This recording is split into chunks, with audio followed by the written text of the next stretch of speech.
guys, welcome back. Well, this week, big things are happening. NASA and a lot of other federal agencies began implementing an executive order to dismantle their DEI programs, put officials on administrative leave, and they could potentially lose their jobs. The federal EEO process has been effectively gutted, and a lot of private institutions are following suit. When I first heard about this, I was really upset because it leaves so many of us workers in limbo, and also because my heart goes out to the DEI workers who are out there that have made a positive difference for workers. They are out there. I mean, a lot of them helped me win my case at EEOC. But at the same time, we all knew the EEOC process was broken. I mean, we've talked about it for the past couple of weeks. And as much as I hate to see people hurt, I have to admit that on the whole, DEI officials haven't done a whole lot for workers. NASA's DEI office not only didn't help me, they actually went out of their way to cause me more harm. So can I honestly say that shutting down that office is a bad thing for us workers? No. But while I realized that the system needed to be shaken up, I also realized that this could be hard on a lot of you guys. I've been thinking about it a lot this week, and so today I want to share a few things that I think will give you some hope and also might help you find your way. First, remember that it's the law that gives us our rights, not DEI programs and not EEOC. And right now, the law is still intact. For you private sector workers, there may not be a lot of big changes. Your path forward may be about the same as it always has been. You're better off getting an attorney, trying to bypass as much as possible of the EEOC process, and taking your case into federal court. For us feds, the situation is a little murkier.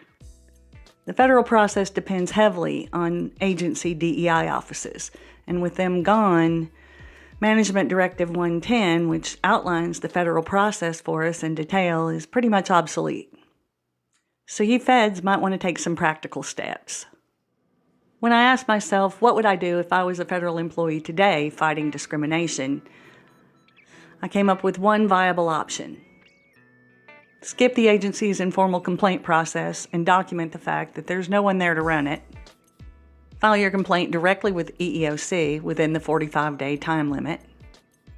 And try to find an attorney to help you get your right to sue letter fast so you can bypass as much of the EEOC process as possible too.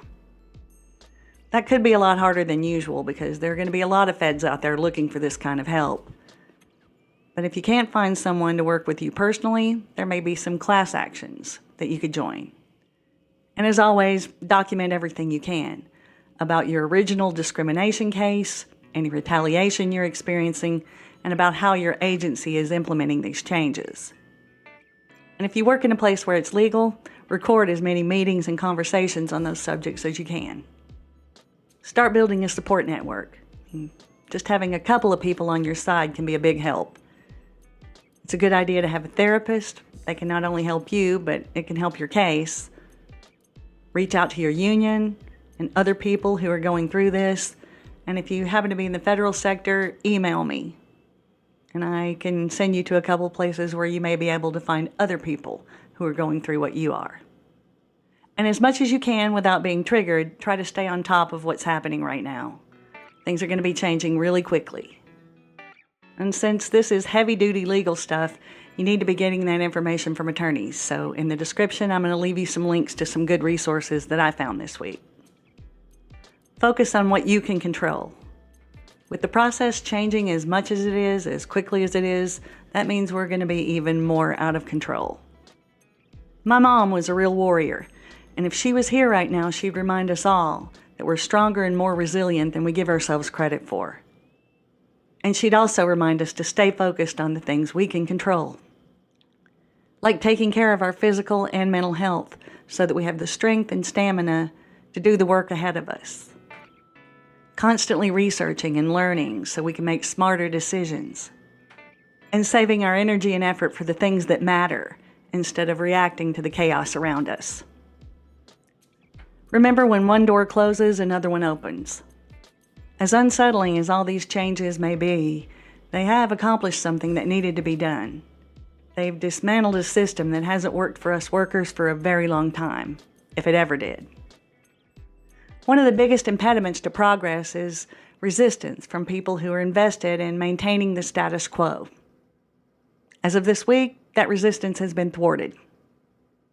And from where we are today, going back to that same old system that's been entrenched for 60 years is probably not in the cards.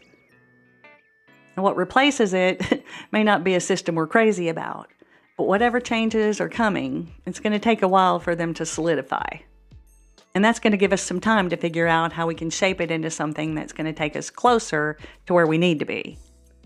What we've really lost this week is an illusion that our employers have been feeding us for a long time.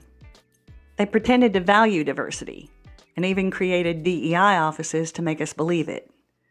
But at the same time, every year they spend millions or even billions of dollars defending illegal discrimination. Those actions have been telling us the truth about them for years. But shutting down their DEI offices this week screams the truth. They've shown us that they don't care. They don't value us. And that frees us up to fight with everything we got. We aren't the only ones who heard the truth this week. Managers who've been discriminating in secret for years heard it too. And they're going to be emboldened by it. It's just a matter of time until they start speaking their hidden biases out loud so we can record them and witnesses can hear them. Or writing them in emails where they're documented forever. And eventually those biases may even find their way into their policies where we can use them to prove systemic discrimination. Their boldness is going to give us lots of opportunities to snag direct evidence of their illegal actions and discriminatory intent. There's actually a lot more I could say about this, but for now I'm going to stop right here. But before I go, I want to ask you guys a quick favor. Just leave me a comment below and let me know how you're doing. And also let me know if you want to see more of this kind of content on this particular subject. I don't want to waste time doing videos that aren't going to be helpful to you. Try to stay strong. And remember that even in the middle of all this chaos, there is a path forward. It may be a very steep, uphill path. Then this fight has never been easy, has it? Focus on building the strongest case you can and getting that case in front of a judge as quickly as you can. I'll see you soon. In the meantime, you guys take care and hang in. Fight smart.